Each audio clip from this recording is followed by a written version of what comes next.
All right. Uh, Let me say you are welcome again. That was very funny. Oh, okay. So they were unexpected, uninvited guests. They just came to this our meeting. Don't mind those guys. That's how they do around. They just jump from meetings, from Zoom meetings to Zoom meetings. They either act through it or do whatever and then go to cause disturbance. All right. So let me see. We have 13 already. Let me just start talking about what I was talking the other time, and then we will. I'll allow you to ask questions. It's going to be a short meeting today, actually. So basically, I was saying that scholarship information in Nigeria to many people, it's far-fetched. Many don't have that information, and many don't even know that they can qualify for any form of scholarship or assistantship in Nigeria. And that's why many people are even still in Nigeria, still struggling, doing one thing or the other. So from the pool of people here, it seems as if those of us there will, we have not applied. Let me say, is there anyone who has applied before to any form of scholarship and then uh, you either get accepted or rejected, whichever one? Is there anyone? You can raise your hand. You can. Okay. Okay, that's good. Um, so did you get accepted when you, was it an acceptance or a rejection?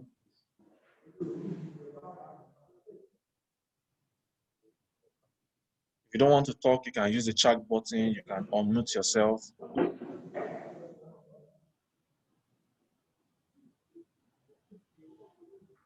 I can't get response from those raising their hand. I'll just assume that probably rejection. Okay, rejection. All right. Got a few rejections too. Okay.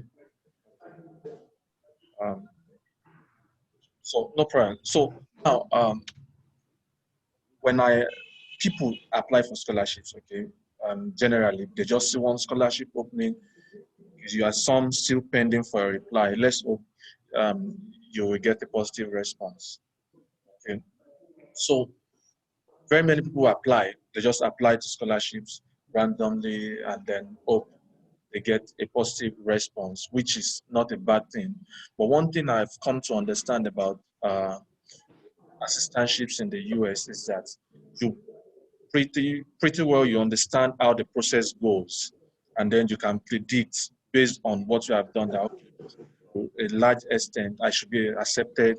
I should have 2, 3, 4, 5 offers. Okay, to a large extent, just predict and know that you should be able to get the offer, and that's why many people. I must tell you, when I started applying to schools when I was in Nigeria, then scholarships.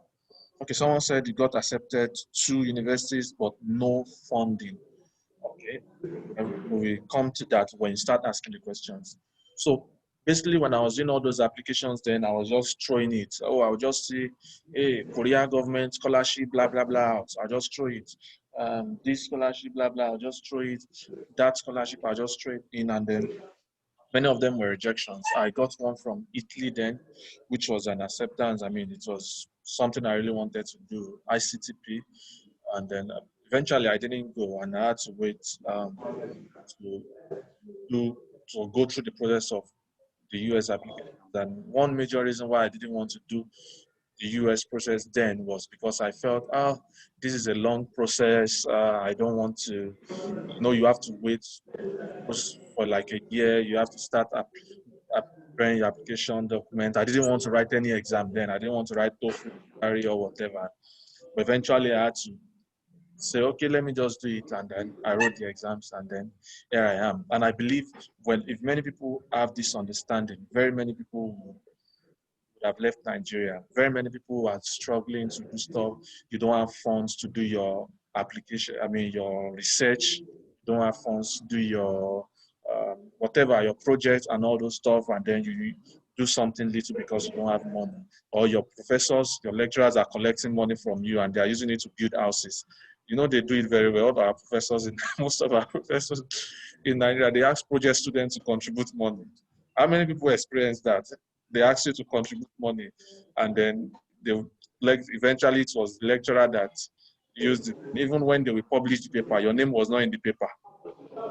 It was the name of the professor that is in the paper, and you were the one that paid money. You were the one that did the work. You did everything. They didn't even put your name in the paper. All right. So that's why I believe very many people in Nigeria can get this opportunity and then study in the US. I tell you, the fund is there in very many states in the country. The fund is there. You see guys from India, see guys from China all over come around there, and then they're making waves. I believe Nigerians make waves. All right, so I won't do any explanation on the process today. I just wanted to ask questions. My Twitter page is filled with explanations. The YouTube videos is filled with so many explanations. This meeting, the video will be on YouTube. So after this, so you can always go back to it again. And previous meetings that we've had, you can see it again and again. Yesterday I made a video, and now you can search for your schools, which I believe is one of the greatest tasks in this process. So you can check the video there too. So let me open the floor for questions. If you have a question, you can just unmute yourself and ask the question. Yeah, all right, good day. Samba. Okay. Hello. Okay, yeah, so Adams, you are on. Yeah, okay. Good day, sir. Yeah. Good day, everybody.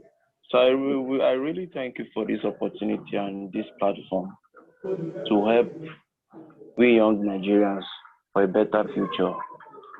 One of my questions, because I have couples of questions.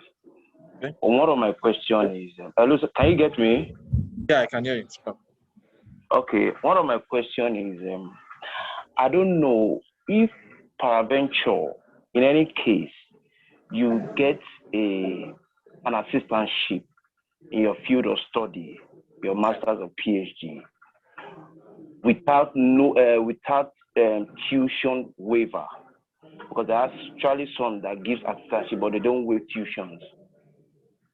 Am I right? Okay. Continue. I will respond to that. Okay.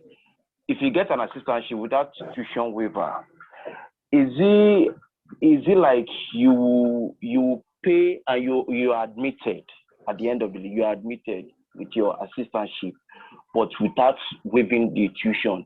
Will you pay for that tuition after admission before you can pursue your visa? Now, if I get your question well, that, oh, I got an assistantship, but there was no tuition waiver. Now, this is it. Every assistantship involves tuition waiver. However, in many schools, you still get to pay what we call we still call it tuition. It's just a token. It's like the semester registration, all those some little things, but the major tuition has been taken care of.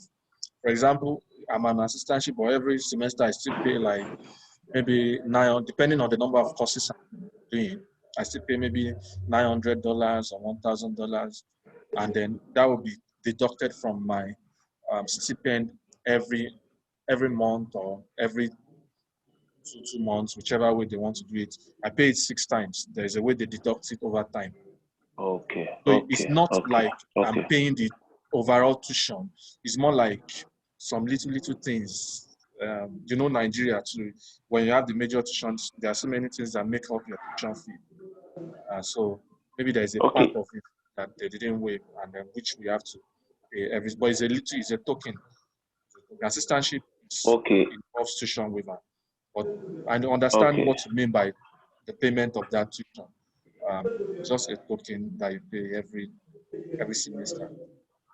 And the way they do it, they make it so easy, such that they just deduct it from your tuition fee, from your stipend rather, over time. For example, in our own case in FSU, they deduct it 6 times.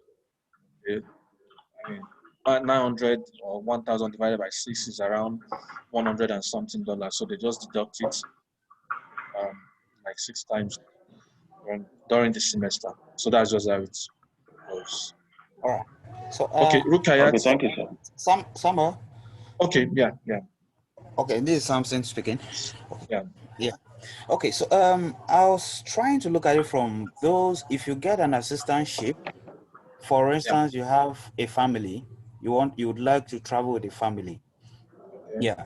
So does the U.S. system work like the Canadian system, where if it's like a research-based masters, there's this cases of the children being entitled to free study while you study within this Canadian system. Does that work in US as well? Such that if you travel with a family, you're not having to think of how to cater for the family No, from I that don't. same stipend. Okay. Yeah. Okay. So basically, let me explain how dependents work in Okay. US. When your dependents come along with you, um, your wife, for example, according to the laws of the land, okay, dependents cannot work. Okay. Cannot work. They will be on F2 visa. Um, of course, what F2 visas can do is that they can also study to those on F2 visas. They can also study to a certain level, but not higher institution. Okay. So your child, for example, with the F2 visa can go to public schools. If you want the child to go to private school, then of course you pay your money. So, Okay. but of course, the child can go to public schools and enjoy the same privilege that everybody enjoys. But once the child gets out of high school and want to continue, of course, your PhD won't be for 20 years. Sure. So when the child gets out of high school and wants to continue with our institution, the child will have to change that visa.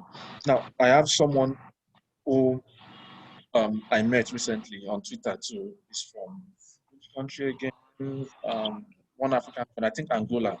So he was in the US till he graduated high school. Okay, and then he was on F2. The mom was the one doing the PhD. So when he graduated high school, it was to start college. Okay, and he started, but again, remember, he cannot continue college with F2 visa. So he has to change it to an F1 visa. So he was advised to go back to Nigeria, I mean, to his country. He was advised to change it to F1. So there are two ways he can do it. He can either do it here, or a very faster method is to go back to his country and apply for F1 visa. So he went back to Angola and then applied for F1 visa, and was denied maybe 2 or 3 times when we met.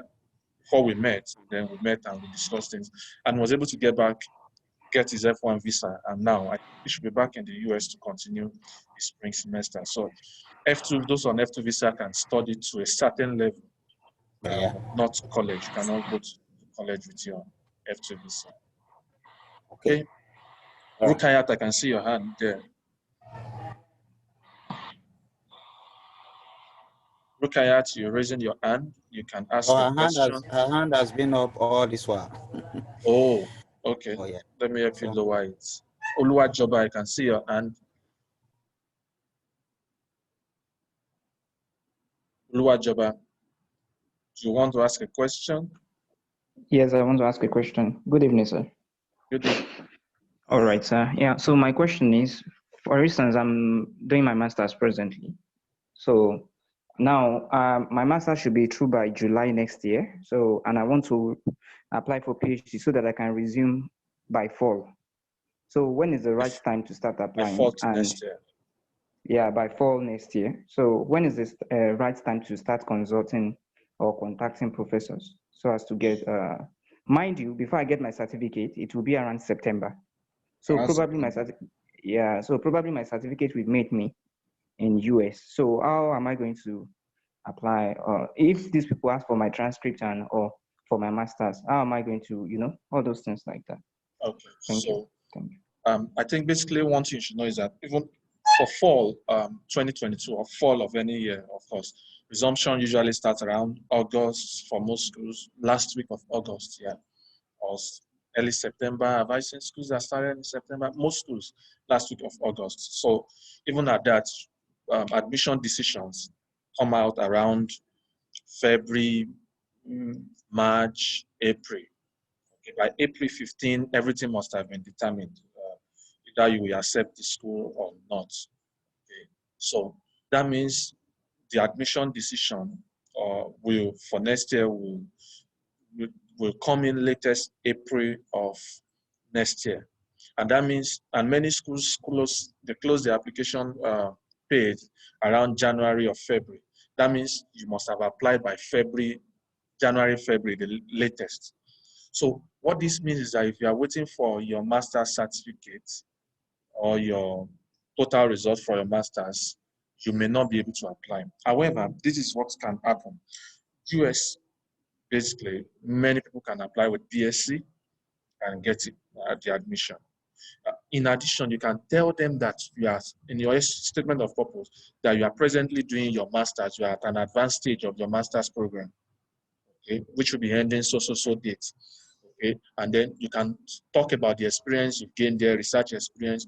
Now, if it is possible for you to get from your department a sort of there's something we used to get when we were during my undergraduate days in UI. Then we can get like a not necessarily a letter. Sometimes it can be a letter to show that we are at a particular level of our studies. Sometimes you can find this was in the chat. See whether it was someone, do you advise to go and take the hearing?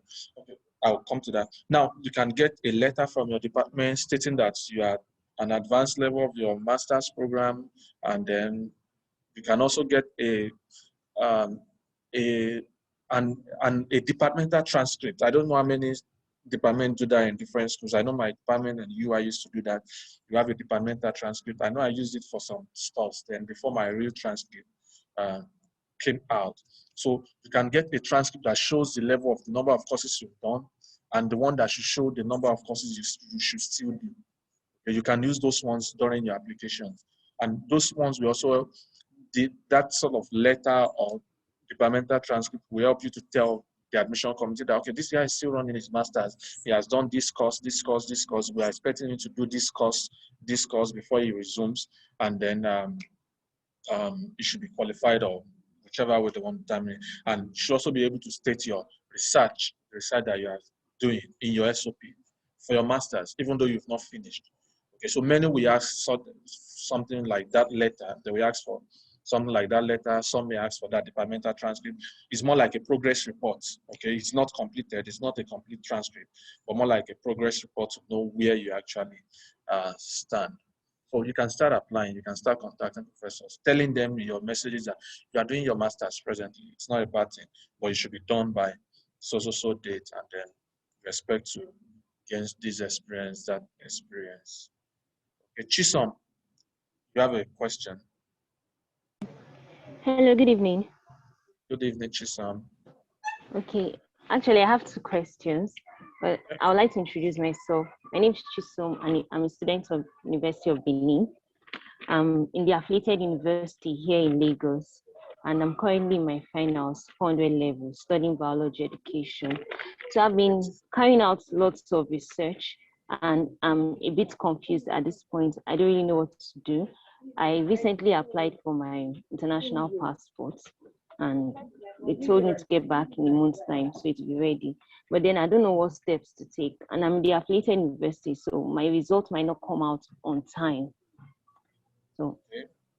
So I already got I already made the list of courses I would like to study, the universities, the countries, and all that. I'm currently writing my statement of purpose and prepare my academic CV. But I don't know, because since I'm in the university, I know how Nigerian universities are. It's difficult determining the time when my certificate to be ready or my transcript to be ready. So I'm a bit confused. I don't know what to do at this point. Then the second one is I want to prepare like a research proposal in case of encountering professors that may request for proposals. So I don't know where to start, because I know I have to read journals in order to get a research problem, but I don't know which journals to read or where to access those journals from. I tried visiting my school library, but then there's nothing new there. okay. Let me answer the first one. Now, you should know this, Chisom. You don't need your certificate in application. You need your transcript. Okay. I know many people in many schools in Nigeria have problem getting their certificates.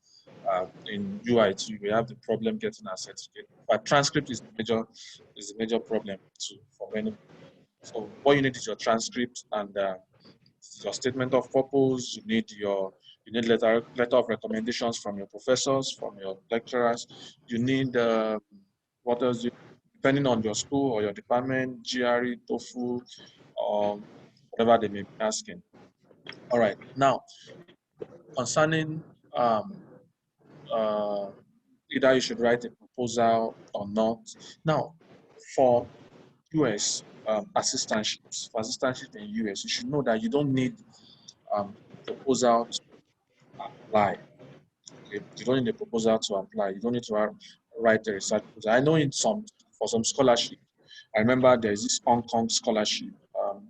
They require you writing proposals and all those. Did they require proposal? I don't think so. I think it's Singapore. What they require writing proposals and doing all this stuff.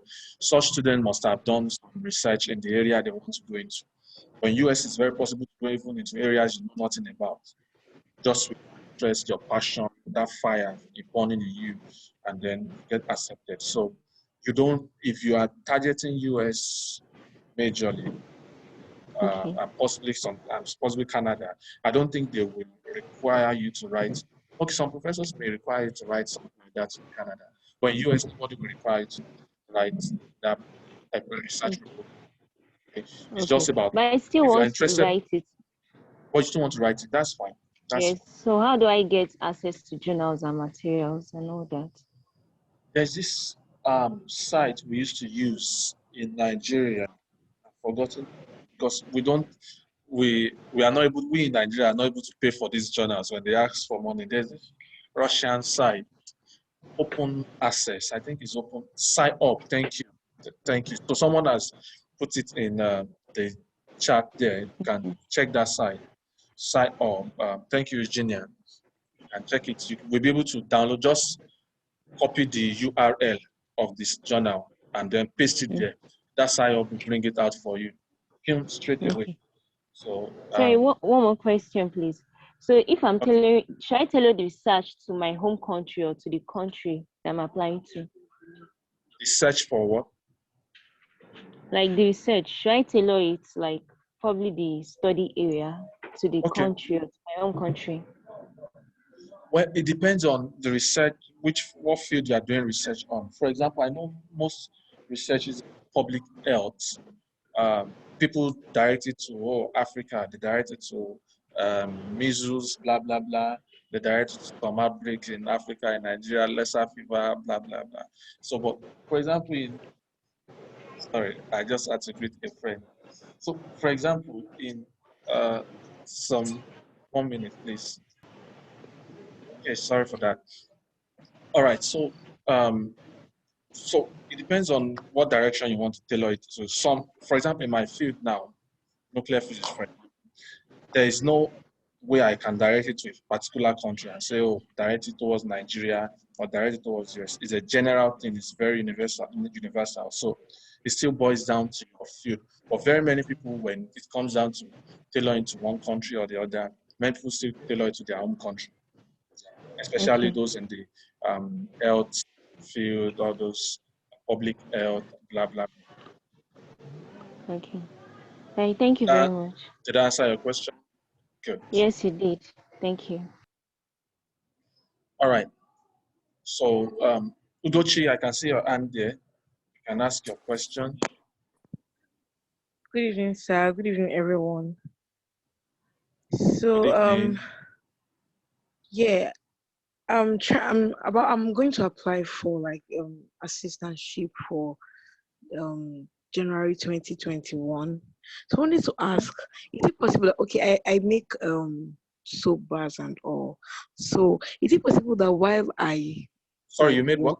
During the weekend, I can maybe sell my soap bars? Is it possible? Sorry, I didn't get the question. Come again.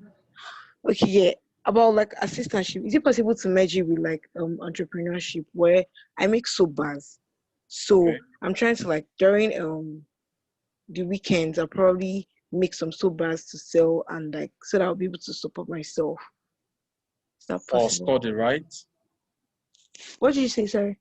for study, right? To support Yes, yourself sir. for study. Okay, now basically, if you are gunning for assistantship, you won't need to worry about supporting yourself because they'll be paying you, okay? They'll be paying you. Okay. And then even if, okay, I have a friend, the type of scholarship he got in New York is such that it's a scholarship, not an assistantship. So he's not working for the school, he's not teaching, he's not doing any graduate assistantship job. Okay. The type of scholarship he got was that his tuition was waived, and then he's going to cater for himself. He will find his way, pay his rent, pay his, if you want to do it. Now, there are jobs you can do. In fact, schools will find job for you. There will be different openings even in school. Those that will be in the coffee shop, you would sell coffee, you know all those restaurants. I used to watch those movies, all those small girls Yes, that I I used to do. see in those restaurants. Many of them are students. Okay, they are Okay. students and then they have to work. Many of them, and again, it's not as if they don't have the money. It's not that the families are not rich. It's just like a culture, a working culture. You just work. So they have some of them go to work maybe 2 times in a week, 3 times in a week. When I go to buy things in Publix or Walmart, some of those that I've seen some of my students attend to me before. See, someone I was teaching in class and she was there, attendant, put her name, there's a name tag on her shirt, and then she was attending to me. She was one selling those stuff to me. So many students work actually. So you can do part-time work to support yourself if you want to. But if you get an assistantship, they'll be paying you, and it will be against the law for you to work. If they are paying you Okay. and you are working, it's against the law because they believe if we are paying you, you should spend the remaining time studying. Okay, so we are paying you so that you can study, face your study, and you are working for us. That's basically Okay. how it works. Thank you, sir. You're welcome. Comfort, I can see your hand. Good evening, sir. Good evening, ma. So it's afternoon at your end. Okay. I'm a graduate of geology from OAU, and right now I'm currently doing my master's in Unilag. Okay. Yes. For my undergraduates, I worked on environmental geology. Let me not go into details. I worked on environmental geology. I presented my papers in 2 conferences, and then I have a paper published in International Journal of Science, IFE. You're So already right now I'm currently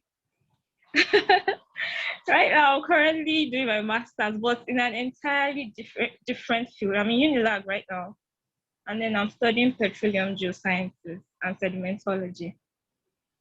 So if you were not for the corona and then the disorganization with Nigerian educational system, then I would have been rounding up sometime in May this year.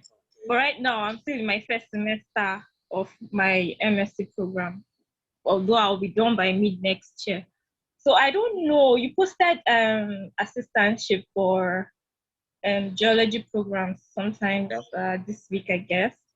So I'm in a fix. I don't know if I should apply for those or I should go ahead with my master's, because if I finish my master's and I want to apply for PhD, it's a different, the paper I published, is it still going to count for me because it's in environmental geology? And right now I'm doing petroleum geosciences. It's looking like it's different lines already. I don't know if it's going to count, or I should just apply for those assistantships right now. Okay, so number one, you can start applying for assistantship. Your any experience will count, and then again, even professors themselves, their research interests change over time. So it's not peculiar to you. Their research interest definitely changes over time. So that you have done research in a particular area does not mean you cannot go into another area to do your PhD. Okay, and in fact, it's still the same geology. It's still the same geology, say, but different field, environmental, petroleum, whatever. It's still the same field. Okay, so the experience of publishing that paper is what will count for you. The experience of going through those rigor and doing all those stuff will count for you. All right, so you can go ahead and apply in any field you want to, regardless. People who are changing field. Okay, people from sociology just do public health. What's the correlation? There's a correlation anyway, so everyone can find the correlation. or the person involved can find a correlation. There's always a correlation. So basic thing is you can apply. It's not, in fact, it's a plus for you, not minus for you. That you have published is a plus for you. Yeah, and even though when you Thank you, will you sir. be finishing your masters? Mid next year, maybe May at most. Okay, so you can start. The same answer I gave to someone who will be finishing next year. The same answer we applied for you. There's a question in the chat which I should Yes, respond Rukayat to. has been trying to reach you with a Yes. question. Yeah. So she said, do you advise to go ahead with GRE? The rejection, I got a free rejection pending. So Rukayat said, still waiting for some response. The response you are waiting for, is it from, so I would love you to either talk or still put in chat. The response you are waiting for, Rukayat, is it from an assistantship in some schools or from a scholarship general body, you know, these No, countries dependent scholarship, organizational dependent scholarship? Which she, response are she, you waiting for? she had actually asked you on whether she should proceed to take her GRE or TOEFL sometime earlier in the chats. Yeah, In the you chat. missed it. Okay. Mm. Okay, so I can see you are studying in some schools. Okay, now, if they have not responded to you by now, okay, this is ending of February. If they've not responded to you by now, it's most likely that they are not considering you, or you are on a very low, how do I put it now, on their list. You are not ranking high in their list. Okay. Now, because what happens with schools is around this time they would have sent a message to all they will be admitting. So if there will be waiting lists. Okay. If some of those they sent a message to reject their offer, they go to the waiting list. Okay. Now there also have been some people who they would have given a rejection letter to. Those ones are not on the waiting list. So if they've not responded to you by now, it's either you're on their waiting list, and then if you are lucky, somebody rejects the offer, and then they consider you. Okay. So you may want to wait a little bit to see. There's a law in US by April 15, all the acceptance or rejection must have been finalized for every student. Okay, so you may want to wait a little bit. If they have not responded to you, then you may want to write your TOEFL or GRE, depending on the requirement of the schools you still want to choose. Okay. Did I answer your question, Rukayat?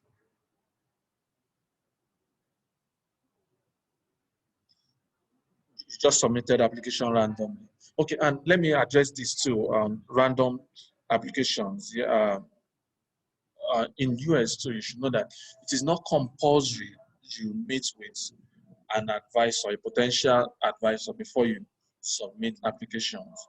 Okay, but it is good if you do that, because that can increase your chances of being accepted. It's very possible it increases your chances of being accepted. Uh, so is the window for assistance application still open? For many schools, it should be closed by now. Some very few schools close their applications in March. Some very few schools. Some very few schools. Okay. All right. So let me see who is still raising the hand. Ugochukwu, okay. Yes, Sorry, I Doc, forgot to ask. thank you very much. Doc, hello. Yeah, I can hear you. Yes, actually, I've been accepted to University of Kentucky. Oh, that's good. Congratulations. Yeah, PhD program. Thank you so much. Yes, I think I brought some ideas actually from your platform. But let me see someone here. Let me see if the person is here. The person was accepted into like how many schools? 3 schools, including Yale. And then it's a big offer in Yale that I was given. Wow. Okay. I saw him briefly when we started the meeting. I think he left already. All right, continue. Okay, yeah. I think there's also somebody you mentioned on your Twitter handle that also got to Kentucky, and I tried asking if there could be a possibility of reaching out, if I could possibly connect to the person through you. That's one aspect. Then for this meeting now, you just mentioned something about not being allowed to work over there. That is against the rule. And there's some like. Is there a possibility of doing something remotely from wherever you are? Would that one be counted as perhaps working against the rules of engagement over there? More like Okay, the way things count ordinarily is this: if you think you are facing hardship and then you need more money, okay, you are facing financial hardship and you need more money, you speak with your either supervisor or whoever the person in the department, and then you can get the permission to work. But however, this does not mean that guys don't do some other things to make more money. Okay, even though there is a standing rule, people still do some other things to get more money. So let me answer you that way. Okay, I think that's great then. That's great. Yeah. All right, Adams. I think Adams has been raising the hand since. Let's have you, Adams. Doc. Hello. Yeah, I can hear you, Adams. We can hear you. I actually saw your video, the one you posted yesterday on YouTube. I downloaded it on how to search for schools with assistantship and funding. It was a great one. It was really, really helpful. Actually, I read economics. So now I'm going for international relations, which is relative. So trust me, I've been on that search since morning and I've been seeing some signs and everything. And if I actually can't get that particular course I'm interested, I would definitely look out for something else, which you advised in the previous videos, that not necessarily you get your field of interest. And my question is, if I venture you've actually gotten it, you get the school and they offer assistantship, you've actually listed out their requirements, because after citing any school that offers assistantship, you list out their requirements before you can apply. I don't know what's the next step if you get a school with assistantship, your field of study. What's the next step to go? So is it contact? Is it sending? Okay. So if you get a school that you want to apply to, and then you have all your documents ready, and then the application is already open. So I saw a question in the chat, when will the next cycle of application open? There are some schools, they do what we call rolling cycle. That means the application does not end. I mean, there is no ending date, there's no opening dates. They just, once a batch is full, they just roll it to the other next cycle, which will be January opening. Some will just roll it to the next one, fall opening. But for many, around September, applications should open. Around September for next fall. Okay, but if you are going for spring semester, which is in January, should have started now. The application should be open by now. Okay. It's usually around a year interval. So your question now, So if you you've seen a school you want to apply to, and then all your documents there, they are ready.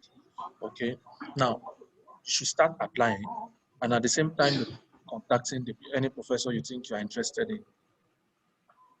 Okay, so you don't need to get a go ahead from a professor before you apply, but it's fine if you get a professor who you can work with, who will be interested in you. Such people can influence your application if they really want you to come to the department, if they really want to work with you. And once they can tell the admission committee that, oh, there's this great student I found and I believe we can work together, blah, blah, blah. And those ones will review your applications. They will say, okay, is it really worth it? And there should be a discussion within them. And then the application will become yours. So it depends on what you want to do. For me, I love contacting the professors and at the same time start the applications. Okay. If a professor does not want me, I move to another professor. And then if they all don't want me, then I still apply. If I think I want to apply, I still apply. Okay. My first application here in FSU, I applied. I got a professor who said, oh, okay, willing to work with me, blah blah, and I applied and I was not chosen. I wrote his name in my statement of purpose then that we have discussed this and that. But when I did the second application to the same FSU, I didn't contact any professor at this second time. I was just vexed. I just said I will apply and then I don't care. I don't care about them. Okay. So and I applied and I got it the second time without getting a go ahead from any professor. And really, when I got here, I went to meet that professor. I told him, yeah, even though I said I wanted to work with you that time, this time around, I'm no longer working with you. I found another person I want to work with. And I left, and then no hard feelings. I just told him, I'm not working with you again. So that's the way things go. Let me see, there are some questions in the chat. Somebody's looking for a study partner. Okay, Ugochukwu, you want to ask a question? Move ahead. Yeah. Yes. You just mentioned something about working with a prospective supervisor or reaching out to a prospective supervisor, because I actually did that before applying to Kentucky. So okay. I think I had a couple of back and forth emails with the guy. He actually was the one who encouraged me to apply to the department first, because he advertised for a position in his group. So it was from there and then I applied to the department.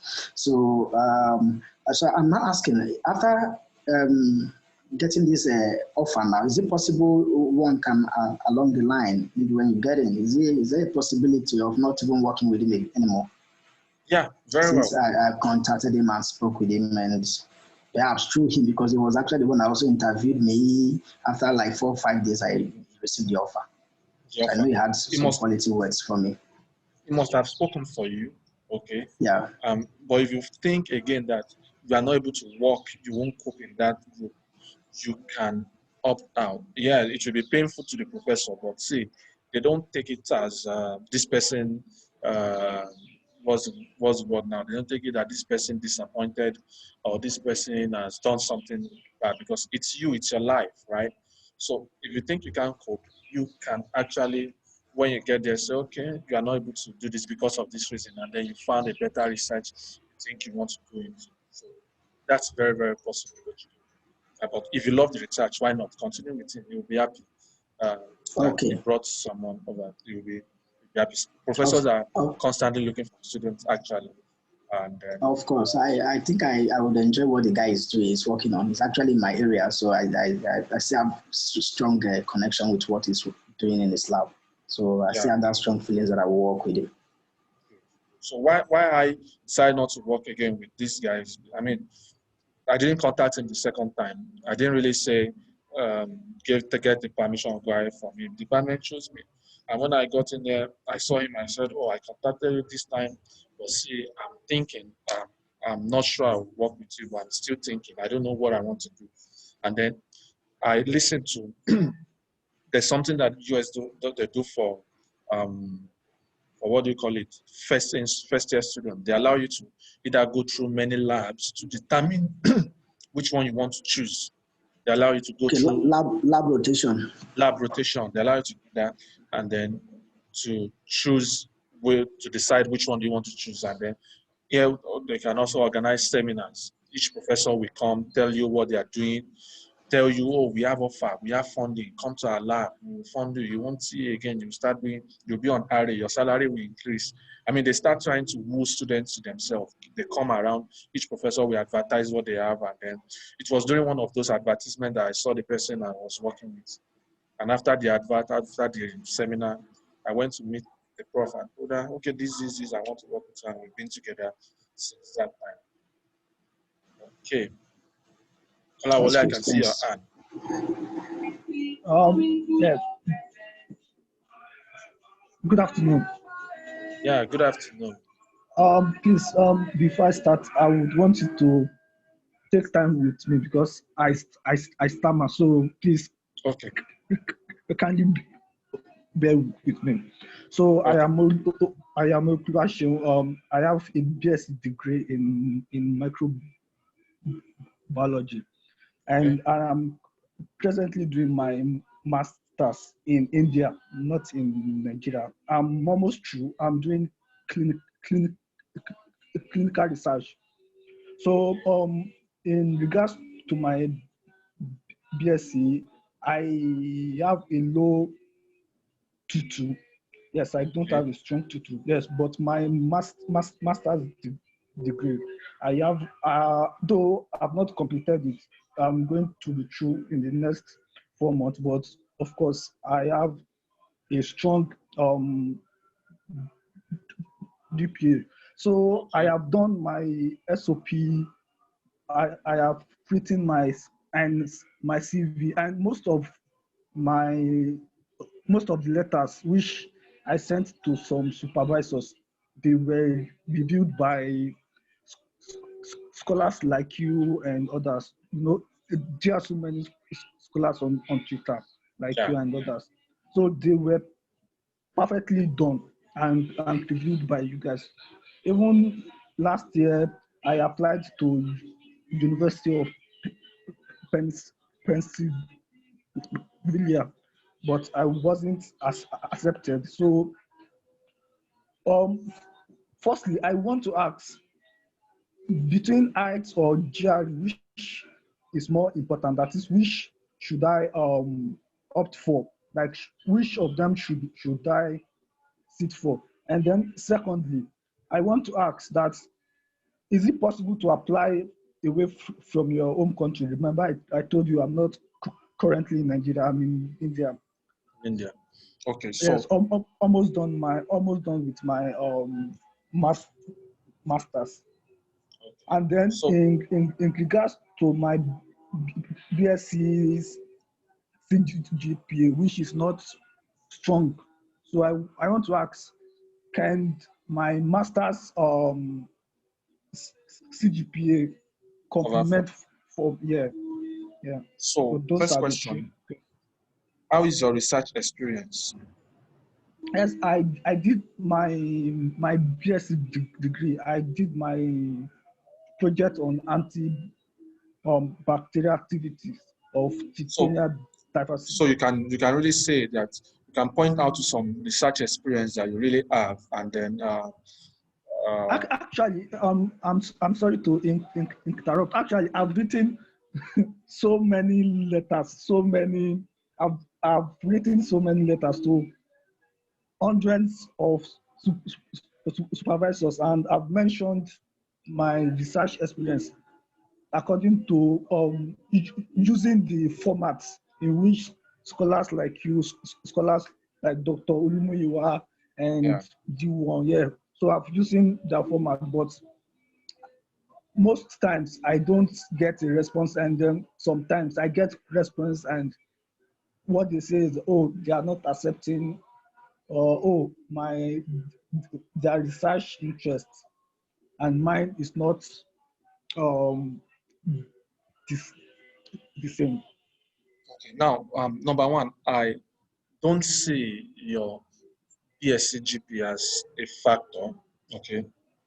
Number two is that no. Okay, let me answer your second question. You said, can you apply from somewhere else? Yes, definitely. Before I move on with your research, have you written papers?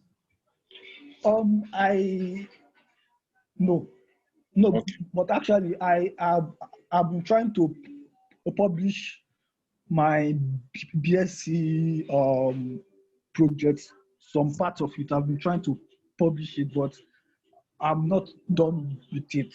So I plan to publish my master's research too, but that will be maybe in the next few months.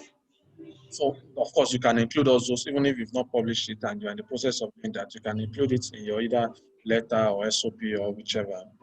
Okay. Um, now, um, now what I'm saying is the response that you are getting may not necessarily be because you have a low CGPA, because we've had a lot of people with 2.2. I told you the person that got the Yale offer, if you read my tweet on that got that Yale offer, had 2.2. He had tutu from UI, and then he had his MSc. He had a good grade in MSc, but he has research experience, which is what counted for him. Is it 4 or 3 of us, and then including Yale.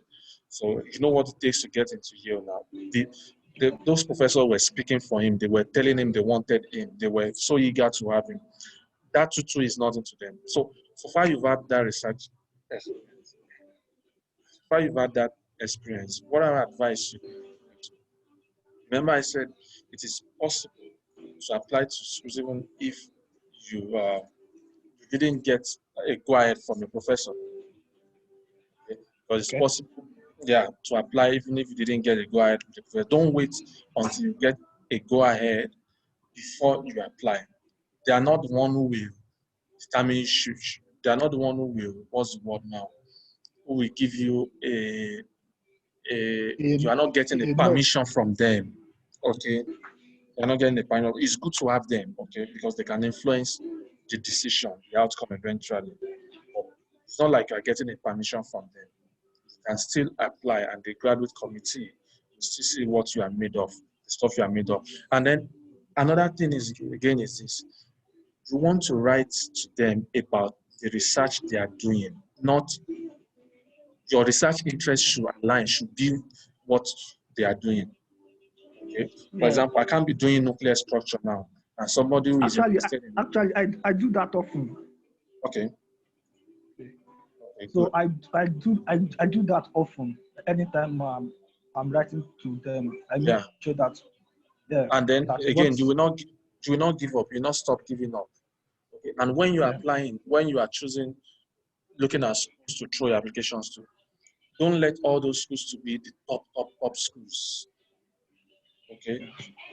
You can choose them, mix them. Maybe one Ivy League, maybe one school that is not really highly rated, maybe some 2 or 3 or 4 schools in the middle. You can mix them that way and then look at those things. In fact, one thing is that there are some of new young professors who are actually looking for students, assistant professors, not necessarily the top professor. They may be assistant professors, they may be, and they are looking for students. You understand? Look at those, when the friend that applied to Yale, that got admitted to Yale, wanted to apply then, he told me, okay, he said, Sam, I'll be choosing one Ivy League, I'll be choosing some small schools. He applied to Florida International University. There's another university here close to us, FSU here. He applied to that school. He applied to some other schools. I can't remember which school again now. He mixed those stuff together, but he had one top school there. And those schools chose him, including the top school. He applied to Cornell, which is also another top school, but they didn't choose him.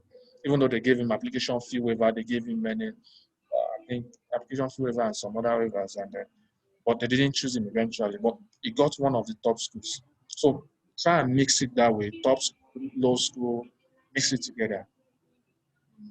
And then their response should not determine if you eventually apply or not. Even if you didn't get response again, you can apply. Okay. So you've not given your comments about the IELTS or the GRE. I mean, which of them should I? Okay. Now, good. So they serve different purposes. Okay. IELTS of TOEFL, they are English requirements examination. They are to show that you are proficient in English, that you can speak English. What we've been speaking in Nigeria since we were given back to, they still want us to come and show it to them that we can actually do it, which is not a bad thing. We just do it for them. That's a form of slavery or whatever. So you want to write, if your school is requesting for that, now you can write to your school to waive it for you because you were taught in English in your school. English is our official language in Nigeria and all those stuff. But GRE is just a general requirement like JAM, okay, like UTME that we write in Nigeria. So it's more like a general requirement. So it's a must. Yes, many schools are waiving it now. So I won't say it's a must, more like a must. Because many schools are now waiving it such that it is now optional for students depending on the schools they're actually choosing or the department. Okay. Thank you so much. You're welcome. Welcome. How is India today? This should be around what time in India now? This is almost 12 midnight. Oh, 12 o'clock. Yeah, midnight. Yeah. yeah. There was someone that used to join us in India too, but he's back in Nigeria now. He did part of Yeah. so he came back to Nigeria. Okay, I can see Lucky. You raised your hand. You can quickly ask a question now. Okay. Hello, can you hear me? Yeah, yeah, you can. Okay, good evening. Thank you very much for organizing this section. Like, I wanted to ask, when you mean having a research experience, does it do you mean or imply like for example, I'm a graduate of medical biochemistry. Like my experience during my final year project, does that also entail having a research experience, or like does it mean having a published work? No. What you said, your project is part of your research experience. I mean, it's what you O- participated in. In fact, Okay. even um, if you did a project, not like Yeah. BSc project or whatever now, during your studies, probably you know all these group projects, all this stuff, they should count as Yeah. your experience too. Oh, okay. Okay. You know Another what? thing. Those in sorry before you ask, those in the social sciences, they used to have some Yes. form of research where they do questionnaire, do all those stuff. They used to have those kind of assignments too. That counts as experience Yes, for them. we did similar things. Yeah, that counts as Okay. experience for We you did. when you do your IT, your industrial training. That's experience for you. Okay. Your internship, that's Oh, experience for you. Your internship, your what do you call it again? Volunteer experience. They're all experience for you. They're all experiences. Okay, that's the second question. oh, okay. Thank you very much. That's really opened my mind up, because I think from 200 level we were having, or I've been having research experience from 200 level. Then So another thing you, is, you had research experience you didn't know. yeah, another thing is I've been able to. You mentioned, I think on one of your tweets you gave. I don't know. I think you shared a tweet of someone, one of your colleague, another scholar like you shared a tweet of like a drive where that had a link to schools that have waived their GRE. I've been able to go through most of the schools, and I found like schools that have waived their GRE for like the programs for that I was interested in. So I was wondering, there'll be no need again writing the GRE exam, right? Yes, if they have waived it, then just apply. There's no need writing it. Okay, okay. Then the last thing is, how do, like, I saw some schools that said they have like they waive application fee. Like, how do you go about that? Go about it. Like, I don't know how to go about it to waive the application So fee, but so it's that there would on their depend. website. So that would depend on the method they put there. Some will ask you to write to either the graduate coordinator to be able to state your purpose, to be able to state your what do you call it now, your financial hardship, the financial hardship you are facing. So some will require you to do that. Or the first thing is just write the graduate coordinator and ask that you saw this so on their website and you are interested um, in what do you call it now? You're interested in applying for the Um, waiver. They will tell application you what to waiver. do. Okay, Very well. okay. Then the last question. Okay, my last question is, um, so I'm trying to remember the question. Okay, I'll just raise up my hand again. Sorry, Okay, let I'm me trying come to to. Oluwatomisin. Then while Okay, Oluwatomisin, okay. you can ask a question. Good evening, sir. Good evening, Good everyone. evening. Yes, sir. Throughout the day, I've been on Google, like searching for assistantship, either student or either graduate or research. I studied estate management, but I'm Okay. still yet to get. Like, Okay. Estate it's been a management. big problem for me. So, okay, let's do something like a search now, and let's say um, estate management. Okay, so estate management. Estate. Yeah. Now it will be so difficult getting this. It will bring so many irrelevant results because of the estates there. But let's start that way, and then It we was now even see. before It ICU I've been using. was even what? I used 4icu.org. That's what I've been using since morning. But Oh, I see. yes. Okay, so this is bringing me things about salary. housing, okay. Office of residence, office of resident life housing, college address, MED,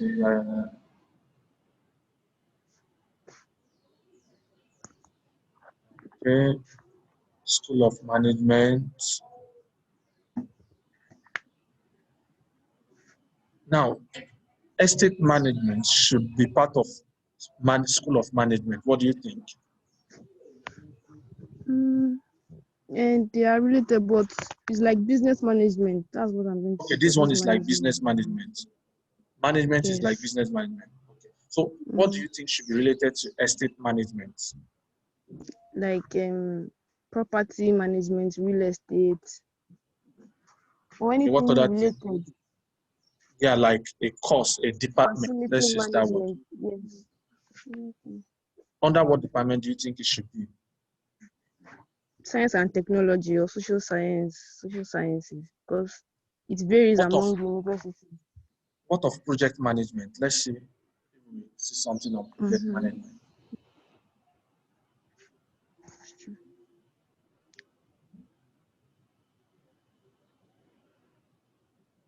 Department of Technology and Economic offers for students in project management. Okay, good. Now there is something on. So let me read this. Said the department offers about 5 graduates in the project management graduate programs. Okay, now that means you can try with project management, and then next thing, if you want to see if estate management is on, you can actually find that estate management, this project management, this construction management, industrial, blah blah blah. Okay, now what you want to see, sorry.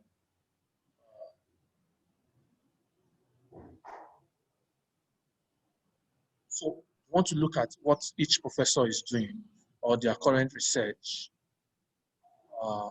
Let's say something research, future student, and this Missouri State.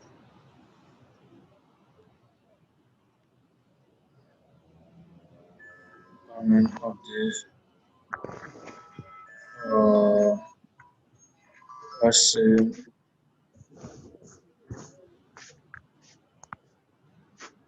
Let's say what their stars are doing. Okay, let me see the research. This is going to Missouri State straight away. Not what I want. Or you can see that we can go into project management, right? Let's say another school. What did project management course?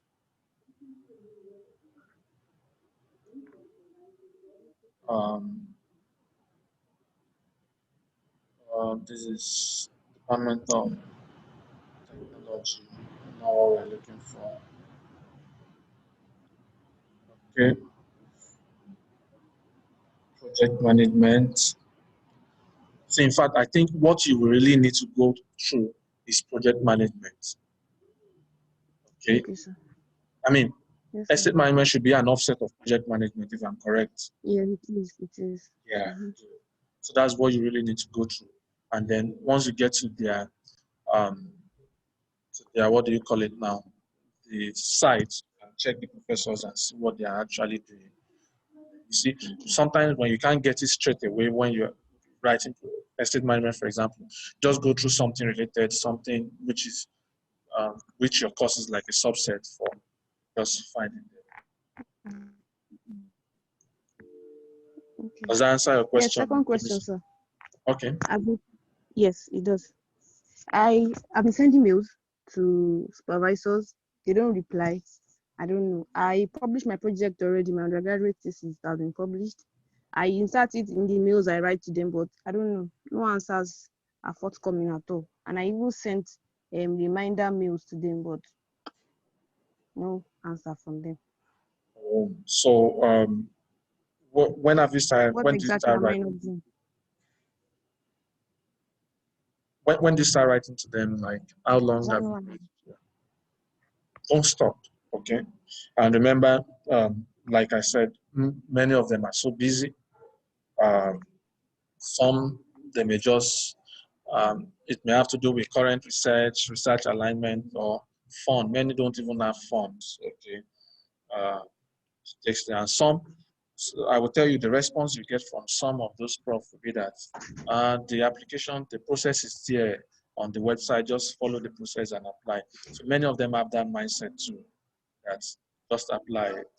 Eventually, you may not even work with me. Eventually, many have that mindset. Okay. So if you have sent email and then you are not getting any response, you are interested in applying there, just apply. Okay, Just sir. apply. Thank you, If sir. you think you should really make it, yeah, just apply. Thank you, But sir. many times they don't respond because of those project alignment, because of funding issues, and some other things. I made a video on that, why professors don't respond and what you can do. Sometimes they're just busy and you just need to keep working there until they apply, Okay. until they respond. Okay. Thank you, sir. Okay, Chizom, you said you have another question. Okay, thank you. I'm studying biology education, and I'm the affiliated university here in Lagos, Uniben. The school I'm in currently is Federal College of Education, Akoka, and most of my work is theoretical work. So I decided to speak to the professor, and he allowed me to take practical classes with the NC students. But then I'm not satisfied because these practical classes are something I already know, I have an idea of, and I can easily watch the videos and perform the practicals on my own. And I don't know how to approach him to get more out of him, because I know he has his own private lab, but then I've been asking him if there's anything I can work with. I've written some papers for him to review, which he said are okay. So I was just expecting him to like allow me to work with him with whatever but then he hasn't given me any Meet answer. with him that I want to volunteer in his lab to do something. Volunteer, like you will just work for him and then you won't collect any money. But I can continue with the practical classes, right? Yeah, and continue with the practical classes so that it doesn't seem as if you just dumped him or dumped his advice. Okay. Or he's trying, or tell him you want to volunteer for his lab so that you can strengthen your skills and all those stuff. Okay. At least Right, he thank has you. not he has nothing to lose. He has everything to gain. He's getting someone to work for Okay. him for free, and then you also get experience. Okay, thank you. You're welcome. All right, more questions, more questions. Ibrahim, let's have you.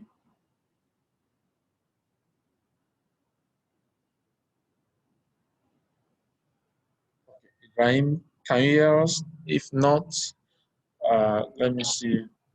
Hello, good. Yeah, good evening, Ibrahim. I can hear you. Can you hear me too? Yeah. Sir. Yeah. We have two questions. First one is for like do certifications, like online certifications. You know, all these online courses. These online, some of them are free, some of them are paid. Do they add to chances? Like if you take certifications in areas where you want to apply to, you get what I'm saying? That's one. That does it help in application chances? And my second question is, now for people in STEM, I'm a biochemistry graduate. I'm about to start service. I actually have a little bit research experience for my undergraduate. I have about 2 projects. One, I'm about to publish my own thesis, my own project work, my own, and I have an experience in another work. That's about 2. Then I'm thinking of like my question is, how do we claim this research experience when applying? Like how, like for instance, if I don't have a publication at all to show that I actually published my work, let's assume I don't have a publication. How do I show? Is it in my SOP or in my CV alone? Yeah, you write Those are my 2 questions.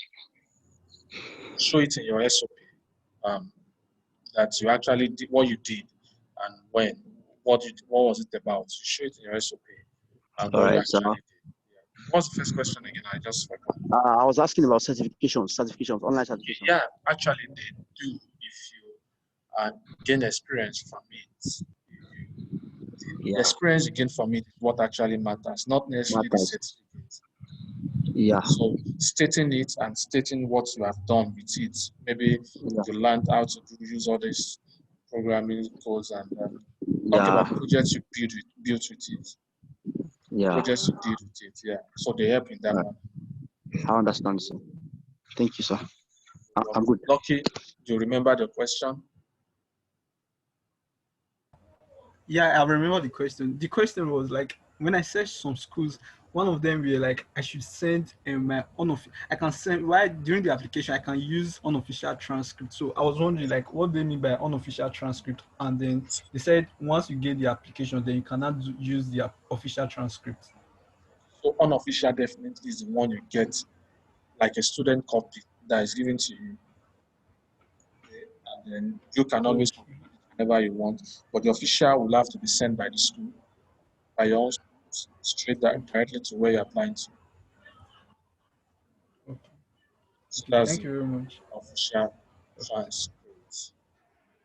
Okay, Thank you very much. Oluwajoba, are you raising your hand again? Oh Or yeah, is it yes, still sir. okay? Okay. All right. Yeah. So presently I'm in Italy, sir. So and Okay. I'm doing biomedical engineering. So now this is the problem. I'm getting a signal here that once I'm done, there is a tendency of getting a PhD. Okay. Okay. So, but I don't want to stay here. I don't really want to stay here. So now you mentioned something that your partner, that is your wife or your dependents, they cannot work when you are there in US doing Yeah. PhD. Yeah. Now, what if your wife is an entrepreneur? How can she do something? Like, can she be working there, even though she's not collecting salary? At least she's maybe doing something. Can she be working there? That's number one. Now, Okay. number two is once I'm done with my PhD, is it easy to transit to become like to stay there, like become a resident or citizen, or they will tell me that I should go back to my country? The way you are talking about F2 or F1 visa, I don't know the meaning of that. Like will I have to go back to my country or something on that? And two and three, what are the job prospects? For instance, maybe stem cells, biomaterials, tissue engineering. Do we really have prospects like that in US? I've done my research. They have a lot of research there, but I don't know maybe job prospects like that. Yeah. Thank you. So basically, where should I start from? Let me start from your wife. Wife matters. Okay. So basically, of course, there is a law, and then there is what people do. So I have stated the law. I didn't state what people do. All right. So there is the law. There is what people do, and people with skills who can do and work, can do some other things, benefit in a certain way, okay? Because there is a Nigerian community, there is also some other community who loves what you can do with your hand, and then you are simply helping them to do it, and they are giving you the resources to help them to do it, and you are gaining from the resources they are giving you to help them, okay? So your wife can help people in so many, very, very many ways, and then she may be benefiting from the gift that the people are giving to her because of the help she's rendering to them. Okay, so that's very, very, very, very possible. And sometimes you can determine the type of gift you want. You can say, oh, this gift is too small. I don't want this gift. Give me a higher gift. You can determine all those stuff. Did I answer that question? Yeah, remaining two Okay. questions, Abi. Yeah. So transition is very possible. Very many people transit very well. The part is there. There is the process. Okay. One of the process is that many go on to get to do postdoc. And when they do finish their postdoc, some get positions as what do you call it? Either professor, some go into in the industries, different means.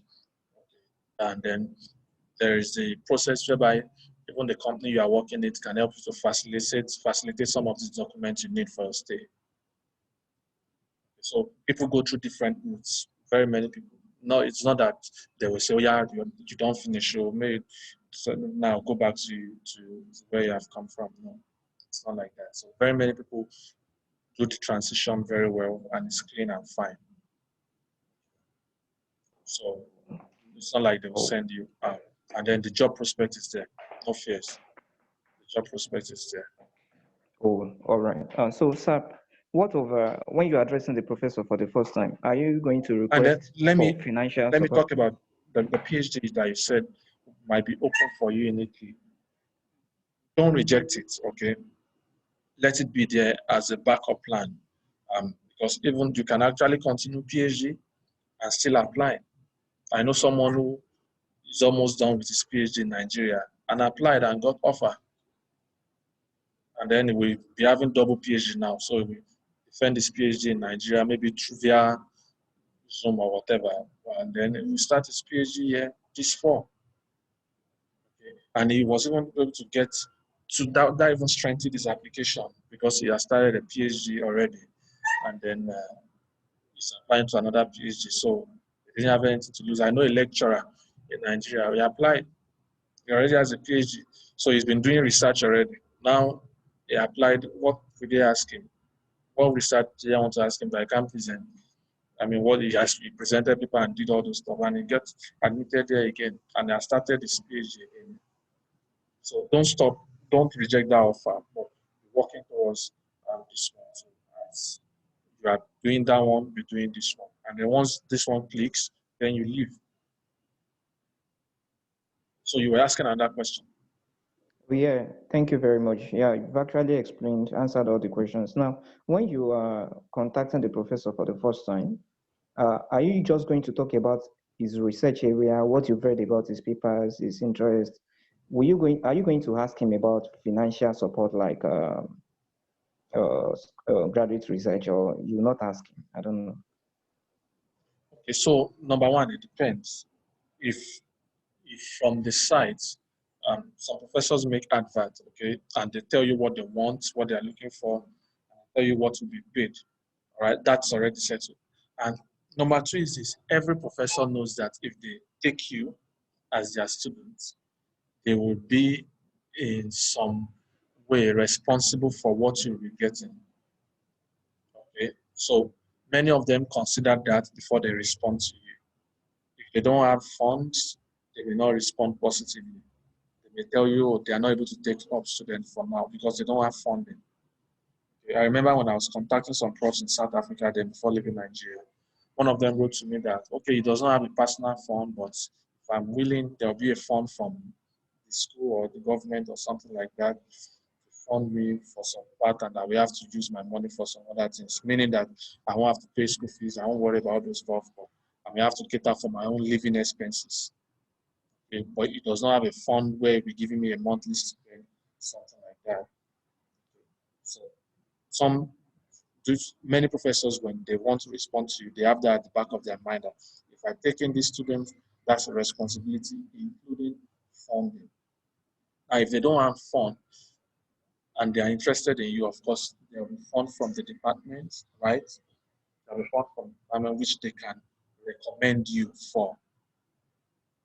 Okay, but at some level, they are responsible for your fund either through the lab or through the department or whichever way. They know that you have to get paid. So you may not necessarily talk about it. Not necessarily talk about it. If they give you the go ahead, it shows that they are ready for whatever comes out of it. So many, some don't even have, for example, let me give you an example here. There are very many professors that don't even have fund, and they have students. Okay, their students are not on research assistantship. Their students are on teaching assistantships. Their students are getting funds from the department, not from the professor or from the professor's laboratory. Okay, because they don't have fund. And there are some professors, they have fund. Their students are not getting from the department, they are getting from the professor's fund. And there are some lab who has fund and they are providing fund, they are making it available for all students in their own lab. Okay. So the professor will take all those into consideration before responding. In some way, the professor knows that you have to get. If he does not have fund, he can recommend it to the department, definitely. And the department knows that they have to be responsible for your upkeep. Now, what that also implies that you must check with your department to be sure that they offer assistantship, they actually fund people. As I've seen some people who got good response from professors, and then they got admission without funding. And what would they do? How they cope? So what most likely would have happened is that the professor does not have funding and the department does not give funding to everyone. Even though the professor might have spoken for them, but the department still does not have funding for them. So be sure that the department you're applying to has funding for their students. All right. So it's been a great time with everybody. I believe there are no more questions. If there are, I can receive one last question. I'm looking through the chat to be sure we didn't omit any question. Okay, thanks to all those who are answering questions in the chat too, and you have done a great job. All right, so this video will be available on YouTube for you to be able to see at any point in time. Omisin, should I say this? You look like someone I know. Actually, there's a student of mine that I taught, and then look like that student of mine. Her name starts from T2. Oh, me? Oh, that was nice. You can Yes. take me up as your student. There's one of my students I taught A levels in Nigeria. Yeah. Oh, I did A levels in Futado. Thank you, sir. All right. Good. So when are we having this meeting again? Not sure. Possibly next month, possibly April. It depends. Okay. It depends. Can a student be on assistant and still have an on-campus job? Yes, let me say yes. It's possible, but you must take permission in some sense for it. I know one of a Nigerian friend who was doing a campus job. Well, it was more like an assistantship, so anyway, it was a job on campus. That's where they assigned her to. She was not teaching, but it was more like a job on campus. All right. So thank you for coming. It's nice seeing your faces, knowing that there are very many people who are doing everything possible to make to better themselves, to make themselves better, to move their career forward. So possibly next month, we may have another one last Saturday of next month. Or if not, we'll be having it sometimes in April. Okay. So if you have any more questions, you can leave comments on our YouTube page. You can send a message on Twitter. I will respond. We shall come back to give testimonies. Amen. To celebrate your testimony. All right. So thank you so much. Have a nice weekend. God bless you. Bye-bye. Bye.